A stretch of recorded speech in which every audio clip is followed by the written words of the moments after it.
So we're going to continue on here. We're going to solve. Hopefully you tried these out. We're going to solve some of these using, what do we call them?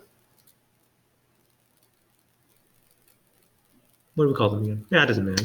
When you're solving, though, it's different from identities, right? So we're allowed to move them from one side to another like we did up here. We move things around.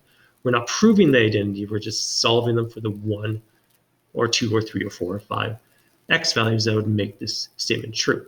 So it's not necessarily an identity. It's actually probably not an identity if you were to graph these two sides. They're not the same. So we're allowed to move them around. So let's solve algebraically over the domain of one circle. Cool. So let's see. We have a whole mix here. We got tan, we got coses. Well, the first thing I'm going to do, I just want to see what happens if I change the tan to a sine or a cos. Okay, sine over cos. Bam, bam. That's nice. Okay, so that gets rid of the coses, right? Okay, so that's going to get rid of some of my non-permissible values. You just have to remember that cos x could not be 0 because that's going to cause some problems because I removed that non-permissible value. I'm going to need it eventually later on. Okay. I could divide out a sine and make this thing work, but I'm probably not going to do that because that's going to remove answers as well. All right. I don't think I removed any answers here, but dividing across the equal sign, that's going to remove answers. So what I'm going to do is I'm going to minus it over first. Okay. There's a reason for this. You'll see what happens here. Make it equal to 0. Factor out a sine. So I get sine x minus sine x times sine x minus a half. So sine x could be 0, or sine x minus a half could be 0 for this to work. Now, if I divided the sine out, so well, I'll just divide a sine on both sides of the equation, I would lose the sine x equal to 0, but those are part of my solutions. Yeah, so where is sine? Sorry, where is sine equal to 0? And where is sine x equal to a half? Remember, this is your y values. These are your y values. So one of my y values equal to 0, so that's at 0 and 360, or sorry, oh, not 0, because it doesn't include 0. Well, that's tricky. Did I go? This one included 0. Yeah, okay. That is tricky. So we're not including 0. So 0, not 0, but we know for sure 180. Okay. On the other side, you have a pi. We got a reference angle of 30 degrees. 30 degrees, and it's in these two quadrants. So we got 30 degrees and 150 degrees. There we go. Cool. My non-permissible value is when cos is equal to 0. So when is cos equal to 0? Remember, this is your x values. So that's straight up and straight down. So x cannot be 90 degrees and 270 degrees. All right, within the full circle. Right? There's more than that if you think about the general solution. But because we're just dealing with this one domain, from 0 to 360, but not including them for some reason, my only solutions here are 30, 150, and 180. And we can verify that by graphing it if we need to. I'm not going to do that, though. Oh, now down here it says stated general solution. Now the general solution gets rid of the domain. Now this is going to be, my new domain is going to be XER, right? So I'm not limited between 0 and 360 anymore, and I can include 0 and 360. So I still have, now that kind of adds in this extra solution here. So these are all my solutions. I don't really see too much of a pattern between them. So I'm going to have to write out 3 different solutions here. So x pi n nei.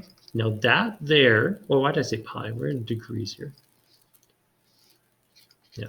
Okay. 180 n NEI is the 0, because if n was 0, I'd have 0 degrees, then 180, 360, et cetera, et cetera. So it'd be the two quadrantal angles there. Then I'll have 30 degrees plus 360 n NEI, and I'll have 150 degrees plus 360 n NEI. Cool. This is it. This is the last of it. No. Oh, no, there you go. There's two more questions. I just want to verify. Sorry. I know I didn't say I was going to do it, but I'm going to do it. I'm going to plug this in my calculator just to make sure we got the right answer. Sometimes I second guess myself. So what I'm going to do to verify this is type the left-hand side and the right-hand side in two different equations. Here they are. Left-hand side, right-hand side, and find out where they cross each other. It's 0, 30, 150, and 180. No, not 270. That's not one of them. 360 and then back. Okay. So 0 doesn't count. That's not a domain. So let's go to that. 360 doesn't count. That one doesn't count as well. So there's my three solutions, right? 30, 150, and 180. Cool. Okay. I just want to make sure we were correct. Okay, let's go down. Solve this expression. So I'm going to start off by typing this in my calculator, so I know what kind of solutions I'm looking for here. So here's what my graph looks like. I got to sine 2x.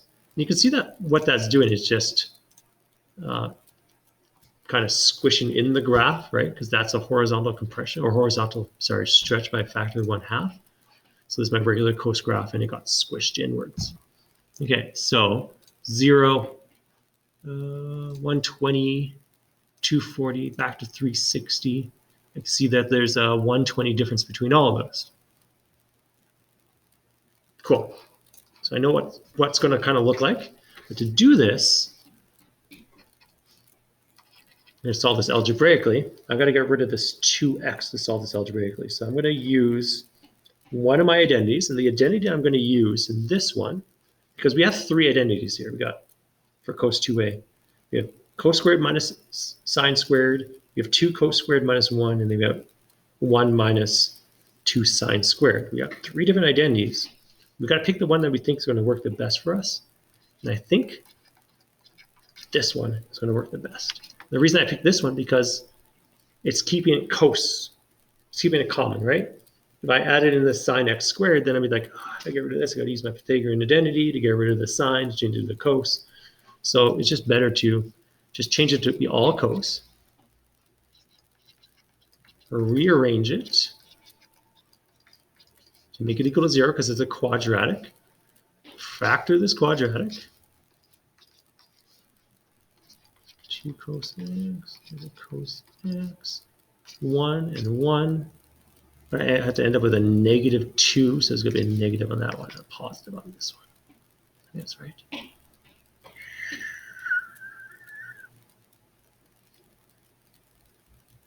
Yeah, okay, like pretty good. So 2 cos x plus 1 can be 0, and then cos x can be 1. That one I'll just rearrange right away. Rearrange that, minus the 1, divide by 2. So there's my two solutions. I'm looking for when cos x is equal to -1/2. That is a reference angle. It's supposed to be in radians. I'm just going to deal with in degrees right now. It's a reference angle of 60 degrees in quadrants. Add sugar. This quadrant is, oh, this is supposed to be cos, sorry. In the add sugar quadrant, in the sugar quadrant, here, and the 2 quadrant. Okay, so those are those ones right there. Notice that they're 120 apart, because it's 60 on each side. Let's go to the one over here. Remember, this is our x coordinates of when is x equal to 1, that's here, just at 0 degrees, not at the -1, just at the +1. Okay? So right there. So we have 120, 240, and then over here we have 0, 360, etc., etc. So if I were to put all of these together on one axis, we have this piece, this piece, this piece, and then you'll notice that they're all 120 degrees apart from each other. So I see a pattern. So my general solution here, and we're going to put these into radians here, is going to be whatever 120 degrees in radians is. Let's do that. What's 120 degrees in radians? Like 2 pi over 3, isn't it? Yeah. Okay, so we're going to start off with the smallest angle, which will be 2 pi over 3 n. Now, what it was actually 0 plus 2 pi over 3 n. Well, you don't have to write the 0, right? So it just ends up being this. That's a fun one. I like that. What's this video here? Ooh, 11 minutes.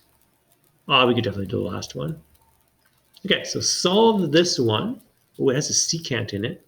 Give the general solutions in radians, determine non-permissible values. Okay. Well, first thing you want to do is probably get rid of the secant. So a secant is 1 over cos. What's next? Now everything has a cos in it. Now, by multiplying up to the other side, I'm not removing it. I'm just kind of moving to the other side. So I'm going to multiply the cos up to the other side here. I'm going to leave the 5 behind. So I'm going to get 3 cos squared plus 2 cos x. Okay? Then I'm going to minus the 5 over.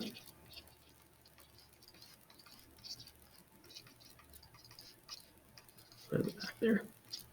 And then I'm going to factor this.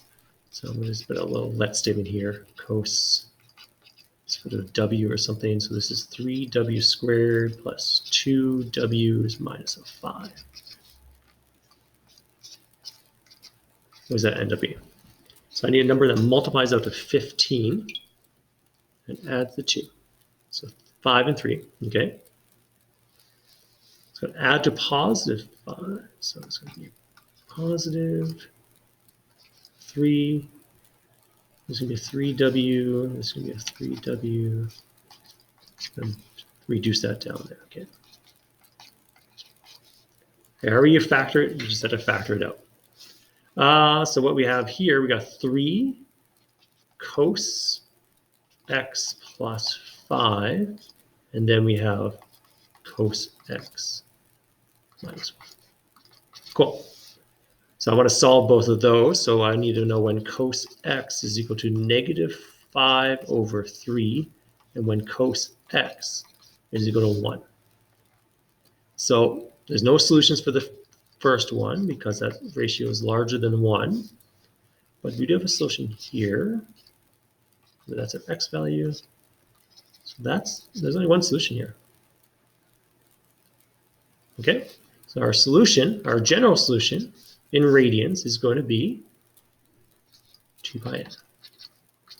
And yeah, well, it's going to be start off with 0 plus 2 pi n. All right, but then you can get rid of the 2 pi part. Okay, now I'm just going to verify this on my computer here.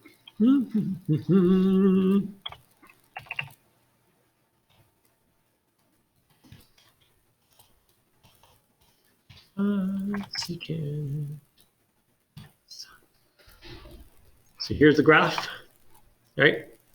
They're only touching each other here and at 360 and at 720. So yeah, so all 360s. So that's what this 2 pi n is all about. So it's in radians, so we're going to leave it in radians there. There you go. Work on the worksheets. Work on the review questions I probably released this week as well. Our second last test is next week. Because our last week, week 11 here, is all about perms and coms, permutations and combinations. And then our very last test will be the next week after that. So hopefully, you guys will be. Man, we're getting very close to the end here, guys. Yeah, it's getting pretty close. It's really only one more week of lessons. Yeah. Sad to see you guys go. I'll see you then. Bye.